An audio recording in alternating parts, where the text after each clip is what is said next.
జగన్ 5 ఏళ్ల పాలనలో నాపై 25 అక్రమ కేసులు బనాయింపు. విజయవాడ ప్రత్యేక కోర్టుకు హాజరైన మంత్రి రామానాయుడు.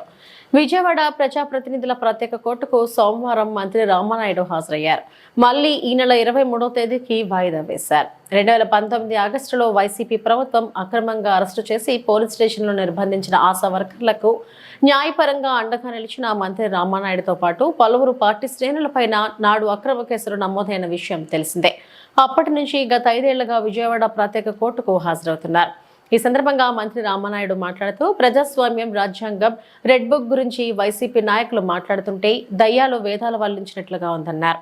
తొలిసారి 2014లో, రెండోసారి 2019లో ఎన్నికల్లో పోటీ చేసిన సమయంలో ఎన్నికల కమిషన్కు నాపై ఒక్క ఎఫ్ఐఆర్ కేసు కూడా లేదని ఎన్నికల అఫిడవిట్ దాఖలు చేశామన్నారు. మూడోసారి 2024లో మాత్రం నాపై 25 కేసులు నమోదైనట్లు అఫిడవిట్ దాఖలు చేయాల్సి వచ్చిందన్నారు. జగన్ 5 ఏళ్ల పాలన కక్షలు, కేసులు, వేధింపులతో సాగిందనడానికి నాపై నమోదైన 25 అక్రమ కేసులే నిదర్శనమన్నారు.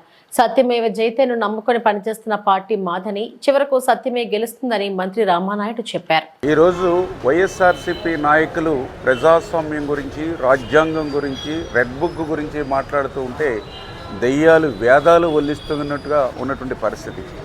ఎందుకు ఈ మాట నేను చెప్తూ ఉన్నానంటే, మీ అందరికీ తెలుసు 2014లో నేను మొదటిసారిగా శాసనసభ్యుడిగా పోటీ చేసినప్పుడు ఆ రోజు నా ఎన్నికల అఫిడవిట్ చూస్తే ఒక్క కేసు కూడా నా మీద నమోదవనటువంటి స్థితిలో ఆ రోజు అఫిడవిట్ నేను ఆ రోజు సబ్మిట్ చేశా ఎలక్షన్ కమిషన్కి.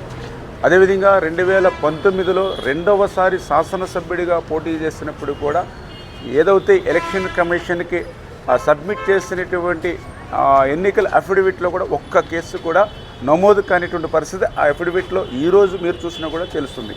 కానీ 2024లో మూడవసారి శాసనసభ్యుడిగా పోటీ చేసినప్పుడు 25 కేసులతోటి వివరాలతోటి ఎన్నికల అఫిడవిట్ సబ్మిట్ చేయవలసి వచ్చింది అని అంటే 19-24 5 సంవత్సరాల గత వైఎస్ఆర్సీపీ పాలనంతా కూడా కక్షలు, కేసులు, వేధింపులతో మొదలైనటువంటి విషయం చాలా క్లియర్గా కనిపిస్తున్నటువంటి పరిస్థితి.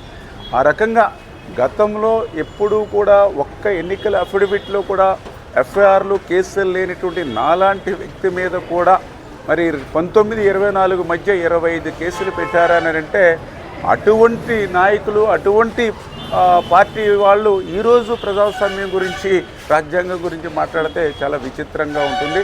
ఖచ్చితంగా సత్యమేవే జయితే నమ్ముకొని పనిచేస్తున్నటువంటి పార్టీ తెలుగుదేశం పార్టీ. ఖచ్చితంగా సత్యమే గెలుస్తుందని చెప్పి మీ ద్వారా అందరికీ తెలియజేస్తాం.